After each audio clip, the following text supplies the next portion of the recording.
Hello, class, and welcome to the very final week of CEP665 exercise for special populations. This is the final overview video I'll be giving. This is for week 7 of the semester. We'll be going over neurological disorders and rehabilitation. In particular, we'll mainly spend a lot of time focusing on spinal cord injuries and how injuries at different sections of the spinal cord are going to have some very different impacts on overall health and function. The weekly learning goals for this week, first off, is we're going to identify the pathophysiological impacts of neurological disorders on physical function.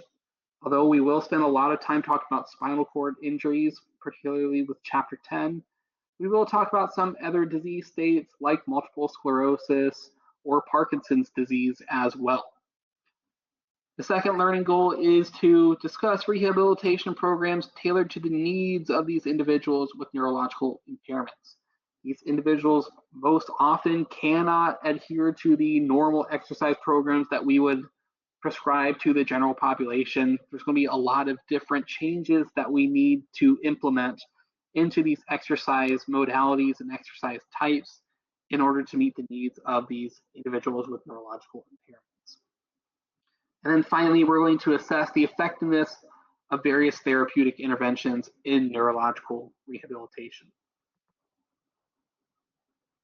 You have 3 different readings to go over this week. In your textbook, you have 2 chapters to review. The first chapter is chapter 9, Neurological and Neuromuscular Disorders, a guide to pathological processes and primary symptoms. And then chapter 10 is spinal cord injuries. You only have 1 supplemental reading to go over for this week, and that is exercise recommendations for individuals with spinal cord injury.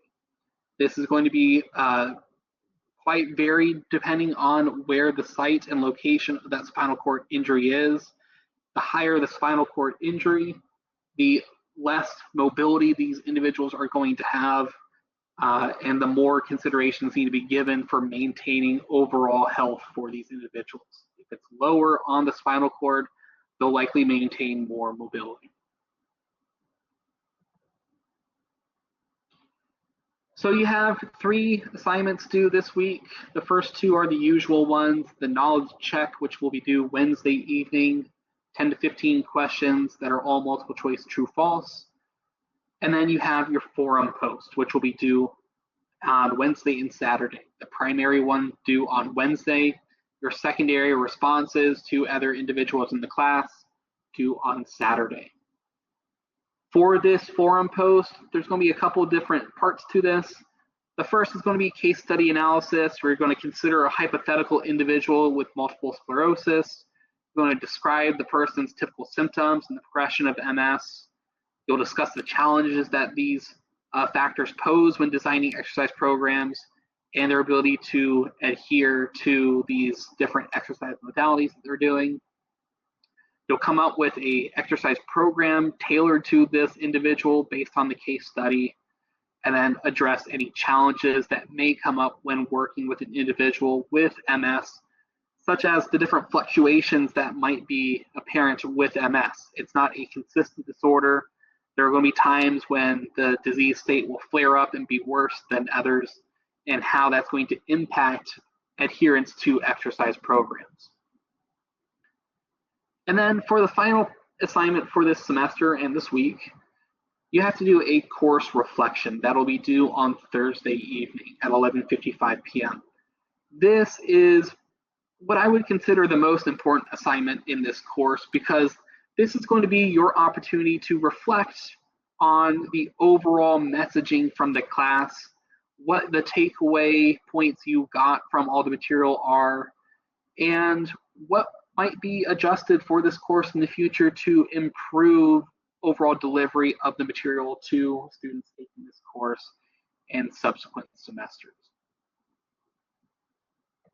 But that wraps things up, not just for this week, but for the semester. Congratulations on making it to the end. Thank you for sticking with us through this bevy of material that we have put together for this course. I hope you learned something from this course. I think there's a lot of really intriguing material and a lot of opportunity for application as future clinical exercise physiologists based on this material and the populations you will likely find yourselves working with at some point in the future. Again, hope you learned something and enjoyed this course as much as I did. Thank you for your time and your hard work this semester, and take care.